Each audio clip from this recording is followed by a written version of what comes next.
Hey everyone, welcome to week 2 of our 4-week CHLS video series where we are discussing the CHLS fourfold approach to teaching the Bible. We use culture, history, land, and spirit to do that. Last week, we discussed the role of culture and how culture influences the way we ought to read and understand the Bible. So if you missed that, make sure to go and click the link below to have access to that. Go watch it. Take it all in. This week, we are covering the H in CHLS, which is history. And we have the distinguished honor of having one of our CHLS teachers with us, Dr. David Emanuel. He is the Associate Professor of Hebrew, Bible, and Language at Nyack College in New York, New York. So welcome to the broadcast, David. Thanks so much for carving out a few minutes to be with us today. How are you doing? I'm doing pretty good. Thank you very much for having me. It's a real privilege to be able to share and to encourage people to get into historical text a little bit more. Yeah, and also before we get started too, David, so you've been teaching at Nyack. You're a pro. You also lived in Jerusalem for a while. If you just maybe want to tell people a little bit about that, just to kind of give a little bit of more background to yourself. I lived in Israel for 11 years in total. Moved there. Spent 5 years in Jerusalem and about another 7 years in a small town called Ma'ale Adumim, which is just outside Jerusalem. I did my doctoral studies there. It's an absolutely wonderful place. If you haven't been, you are definitely missing out. It's stimulating in just about every aspect: the language, the culture, the food, the people, absolutely everything. And I can only, I can only encourage you to go. I've never met a person who's visited the land and said they never liked it when they returned. So that's just a small plug, as well as a little bit of my homeland. Yeah, that's true. Yeah, I know even just visiting there for most of our trips are 10 days. And so even visiting there for, the 7 or 8 days that we're actually inland, I've never heard you have one person that say, man, I never want to go back there. Right. So it's a great point. Very so David, with history today, what we're going to discuss is historical context. So when we sit down to read our Bibles, or when we're listening to sermons in church or online, there's a lot of things happening in, behind, and around that biblical text that we're maybe not always aware of. So that historical context that's going on, or maybe you can even call it like a hidden reality within the text. There's something in nearly every biblical text that historically there's something going on that contributes to what we're reading, whether it's how people are making decisions, how they're interacting with each other, how God is using people to do certain things or to be in certain places. And historical context can kind of have a wide range of things, whether it's politics or military, economy, social issues, and so on and so forth. So on our tours, and from teachers like you, we fold this reality of historical context into how we present the truths of Scripture. So with that being said, what we would like to hear from you today is, generally speaking, what is the importance and what are the roles that history plays in our reading and understanding of the Bible? History basically provides context, and context provides meaning. And that's the important connection that we need to keep in mind. And to kind of illustrate how this might be, I may take a contemporary situation. If I write in a series of memoirs what I did today, and I date it every day, and I put down today's date with the 21st of April 2020, and I write down that today I phoned up some neighbors and we went over to the local park and we had a picnic and we had a great time when we came home. If I write that in my memoirs and then some kind of catastrophic event happens in the world, I don't know, and 100 years later, two people find my memoirs. One of them is just a person off the street, and he's going to read my memoirs, and he's going to see that on this particular day, I went out with my friends, we had a picnic, we had a great time, and we came home. And that's going to be fine. Now, the historian or the person who reads the historical context will know that this was during the COVID lockdown. So now all of a sudden, my simple act of calling up some friends, which we shouldn't be doing anyway, the historian would know that, going to the park, which was closed because the parks were closed at this time, the historian would know that. And then he would look at my actions and say, wow, this guy was a radical. This guy was defiant. He was standing up against authorities because it was during a lockdown period. And so only if you have this contemporary historical background can you gain a real appreciation for what was going on in the story which I've told. And granted, the person who doesn't have the historical background, he may get a little bit of insight as to what I did, but he would miss the relevance, he would miss the true meaning of what I actually did. So in that sense, if we look at that and we project that back to biblical history, we can see how important it is to have a whole context for each of the actions that we read about. Yeah, that's a great example too, because it understanding and knowing that kind of historical context, it changes even how we perceive. It changes how, for sure, how we perceive the individual in the story, but it also changes how we perceive the environment of what was happening in that specific time. And so, biblically, obviously, that has great importance in how we.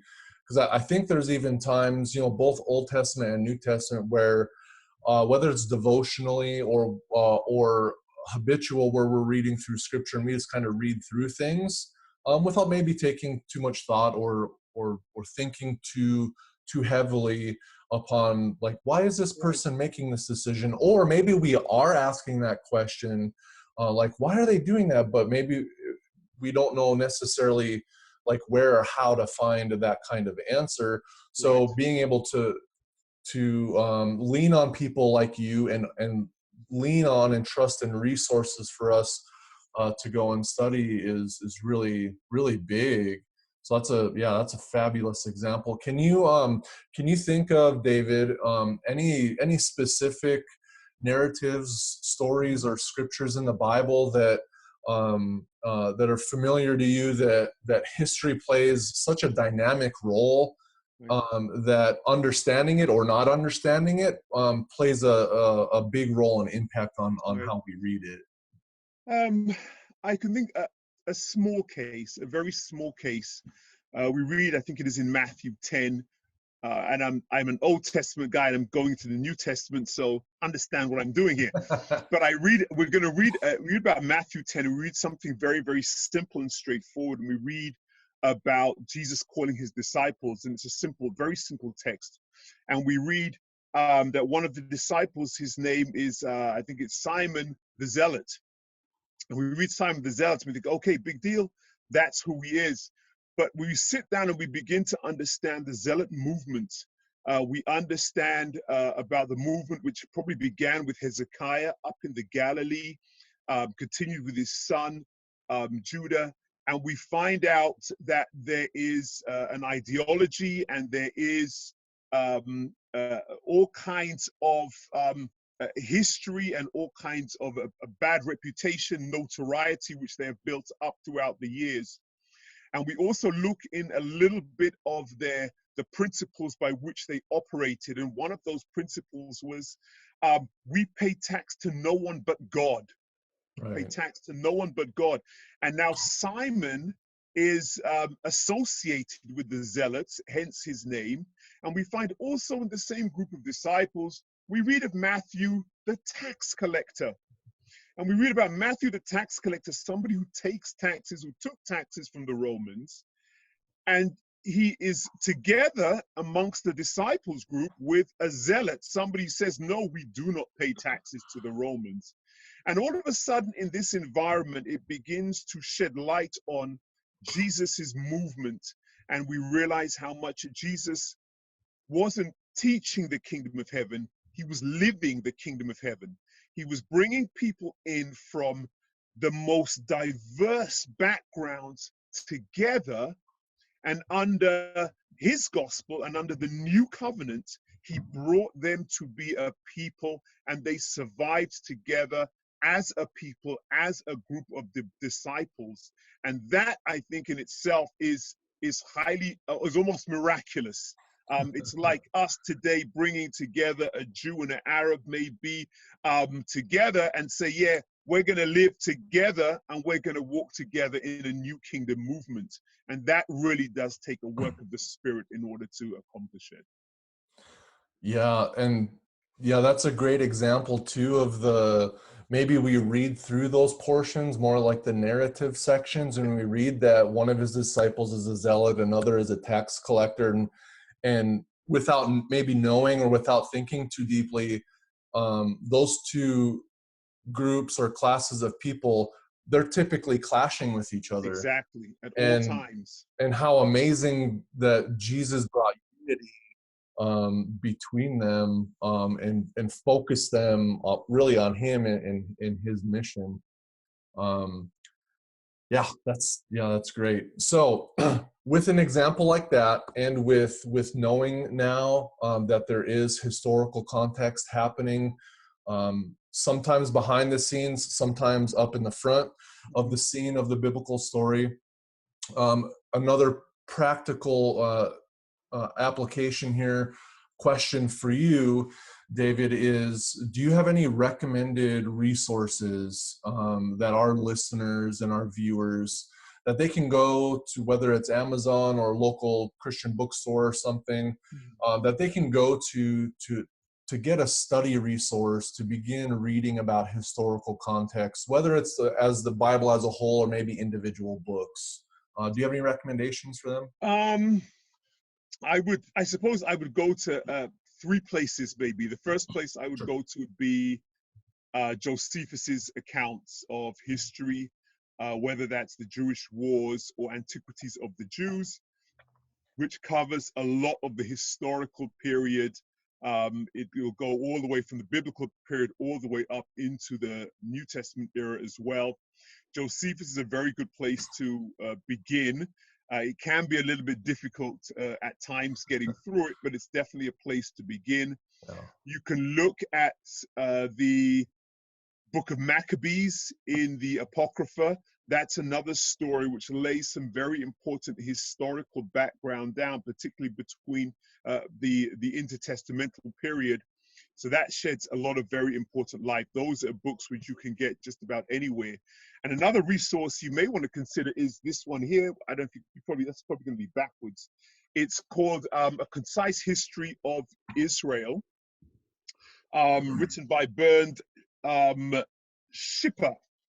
And this is a relatively new volume, but I would recommend it for two reasons. One is because it is very concise. It's quite an easy read. You can go through it quite quickly. And the other reason why is because it covers a historical period all the way back from the entrance into the Promised Land right up until the Greek period, up until the Roman invasion. So you get a broader history. Many histories just cover the Old Testament or the New Testament period, but this bridges the gap much more. So it helps give you more background into the New Testament periods. And for that reason, I would recommend it.